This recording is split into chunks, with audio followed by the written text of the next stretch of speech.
राज ठाकरेंची उद्धव ठाकरेंना पुन्हा टाळी एकत्र येणं राहणं कठीण नाही. राज ठाकरेंचं मोठं वक्तव्य. तर आमच्यातले वाद भांडणं महाराष्ट्रापेक्षा खूप छोटी. महेश मांजरेकर यांना दिलेल्या मुलाखतीत राज यांचं स्पष्ट वक्तव्य.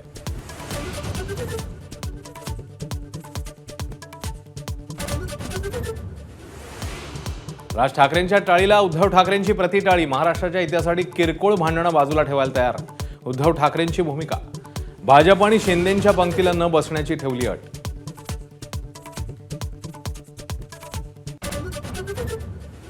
ठाकरे बंधूंकडून एकमेकांना साथ प्रतिसाद मिळत असतानाच ठाकरेंच्या ट्विटर हँडलवर दोघांचा एकत्र फोटो.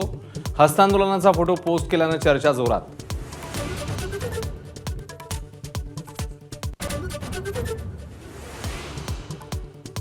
दोन्ही ठाकरे बंधू एकत्र आले तर मराठी माणसाचं भलंच होईल. मात्र गैरसमजामुळे युती होत नाहीये. राज आणि उद्धव ठाकरेंचे मामा चंदू मामांची प्रतिक्रिया.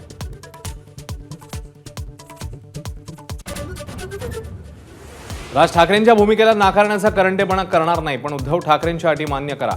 संजय राऊत यांचं आवाहन. तर कोणत्या नैतिकतेने अटी शर्ती ठेवताय? संदीप देशपांडेंचा सवाल.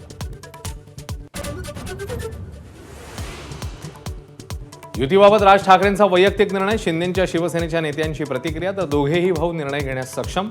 अंबादास दानवेंचं वक्तव्य. भाऊ भाऊ एकत्र आल्यास स्वागतच. आभाडांचा टोला.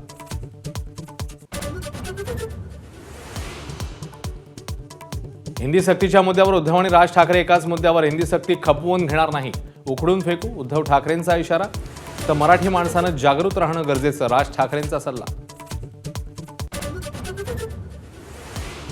हिंदीच्या सक्तीला विरोध करणारे इंग्रजीच्या सक्तीविरोधात का बोलत नाहीत? मुख्यमंत्री फडणवीसांचा सवाल. तर हिंदीला विरोध केवळ राजकारण करण्यासाठी. अजित पवारांचा निशाणा. पुण्यातील तनिषा भिसे मृत्यू प्रकरणी दीनानाथ रुग्णालयाचे डॉक्टर सुश्रुत घैसास यांच्या विरोधात गुन्हा दाखल. ससूनचा अहवाल पुणे पोलीस आयुक्तांना प्राप्त.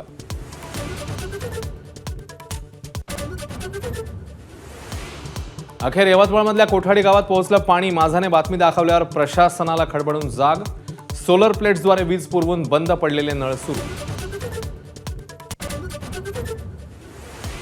सोलापुरातले प्रसिद्ध न्यूरोसर्जन डॉक्टर शिरीष वळसंकरांची स्वतःवर गोळी झाडून घेत आत्महत्या. वैद्यकीय क्षेत्रामध्ये मोठी खळबळ.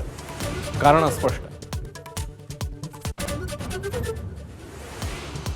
एसटी महामंडळाने कर्मचाऱ्यांच्या पगारातला 1240 कोटींचा पीएफ भरलाच नाही. पीएफ न भरल्यानं कर्मचाऱ्यांना व्याजापोटी मिळणारे 100 कोटी बुडाले. एसटी कर्मचारी काँग्रेसचे सरचिटणीस श्रीरंग बर्गे यांचा दावा.